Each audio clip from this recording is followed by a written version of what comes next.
मानव जन्म नाही पुन्हा नाम घे रे मुखी। मानव जन्म नाही पुन्हा नाम घे रे मुखी।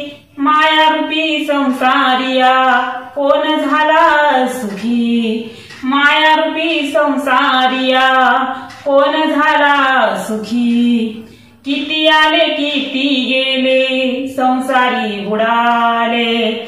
जन्म येऊन या नाही सार्थक झाले। किती आले किती गेले संसारी बुडाले। जन्म येऊन या नाही सार्थक झाले। वाया येर झार त्यांची नाही हरी नाममुखी।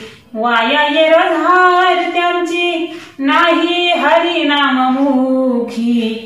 मायारूपी संसारिया कोण झाला सुखी। मायारूपी संसारिया कोण झाला सुखी।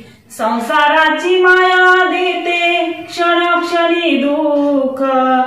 हरिनामात मिळते जीवाला आत्मसुख। संसाराची माया देते क्षणक्षणी दुःख। हरिनामात मिळते जीवाला आत्मसुख। केल्या कर्माची होते देवादारी लेखी। केल्या कर्मांची होते देवादारी लेखी। मायारूपी संसारिया कोण झाला सुखी। मायारूपी संसारिया कोण झाला सुखी। कोण झाला सुखी। आप्त इष्ट सारे तुझे अंतकाळी कोण। नाही कामाचे रे तुझे साठवलेले धन। आप्त इष्ट सारे तुझे अंतकाळी कोण। नाही कामाचे रे तुझे साठवलेले धन। अंतकाळ जवळी येता मग कार्य होत दुःखी। अंतकाळ जवळी येता मग कार्य होत दुःखी। मायारूपी संसारिया कोण झाला सुखी। मायारूपी संसारिया कोण झाला सुखी। नाम घेता हरीचे जळती पर्वत पापांचे। धन्य धन्य भक्त ते जगी श्री हरीचे। नाम घेता जळती पर्वत पापांचे। धन्य धन्य भक्त जगी ते श्री हरीचे। शरण जाता हरिला मिळते जन्मोजन्मीची मुक्ती। शरण जाता हरिला मिळते जन्मोजन्मीची मुक्ती।